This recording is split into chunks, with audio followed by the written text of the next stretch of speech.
Okay. நாங்க இன்னைக்கு spoken English சம்பந்தப்பட்ட விடயங்கள் தொடர்பான சில அடிப்படை கற்கைகளை நாங்க பார்ப்போம். அந்த அடிப்படையில ஆங்கிலத்தை பேசுறதுக்கு அநேகமாக எல்லாருக்கும் விருப்பம். ஆனால் ஆங்கிலத்தை பேசும்போது அதுல பல சிக்கல்கள், பிரச்சனைகள், தயக்கங்கள் இருக்கிறது. ஆங்கிலத்தை பேசும்போது நாங்கள் என்னென்ன விஷயங்களை கவனத்தில் கொள்ளணுங்கிற விஷயம் மிக முக்கியமானது. அதில் மிக முக்கியமான ஒன்று தான் உச்சரிப்பு. ஆங்கிலத்தை நாங்கள் எவ்வாறு உச்சரிக்கிறது. என்னென்னு சொன்னால், நாங்கள் ஆங்கிலம்ங்கிறது எங்கட மொழி அல்ல, இது ஒரு அந்நிய மொழி. மேற்கத்திய உலகம் பேசக்கூடிய மொழி. இன்றைய உலகத்திலே சகலரும் அநேகமான வணிக தொடர்பில் பயன்படுத்தப்படக்கூடிய ஒரு மொழி. அந்த அடிப்படையில் ஆங்கிலம் தெரியான்னு சொன்னால் அவரால் உலகத்தில் எந்த விதமான காரியங்களையும் முன்னின்று சுயமாக முயற்சிக்கக்கூடிய ஒரு திறன், தகமை இல்லாத ஒரு ஆளாக கருதப்படக்கூடிய அளவுக்கு ஆங்கிலம் உயர்ந்து நிற்கிறது. அந்த அடிப்படையில் ஆங்கிலத்தை பேசுறதுக்கு எல்லாருக்கும் ஆசை. அப்போ ஆங்கிலத்தை பேசணுமாக இருந்தால் அடிப்படையாக முதலாவது ஆங்கிலத்தை எவ்வாறு முறையாக உச்சரிப்பதுங்கிற ஒரு அடிப்படையை நாங்கள் கற்றுக்கொள்ள வேண்டும். அந்த அடிப்படையில் இன்று நான் உங்களுடன் சில ஆங்கில உச்சரிப்பு தொடர்பான சில அடிப்படைகளை பகிர்ந்து கொள்ள முன் வருகிறேன்.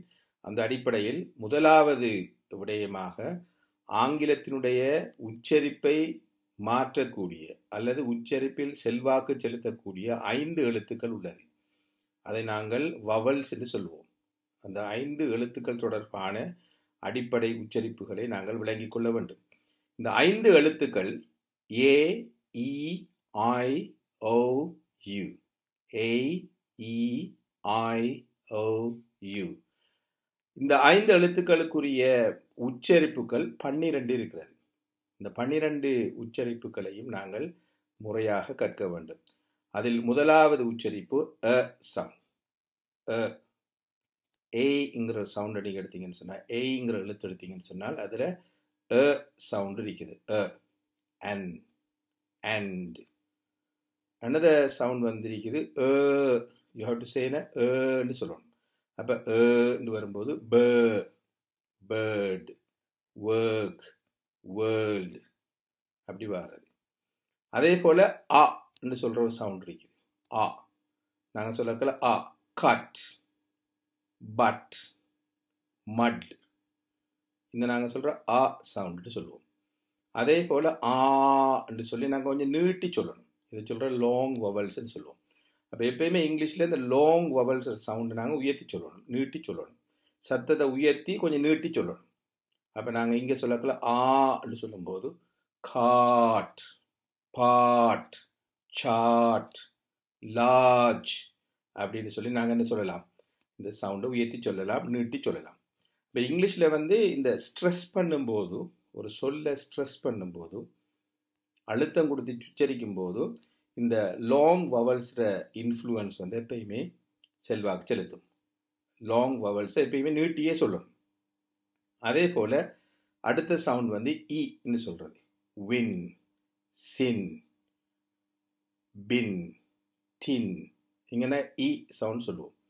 அதே போல ஈன்னு சொல்லி நாங்கள் நீட்டி சொல்றது. Feet, feel, feeble. அதே இப்படி நாங்கள் என்ன சொல்லணும், ஃபீலிங், இப்படியான நாங்கள் சில சொற்களை நாங்கள் எடுத்தீங்கன்னு சொன்னால் நீட்டி சொல்ல வேண்டிய சொல். அங்கே சவுண்டை நாங்கள் சொல்லணும். அதே போல் சவுண்ட்.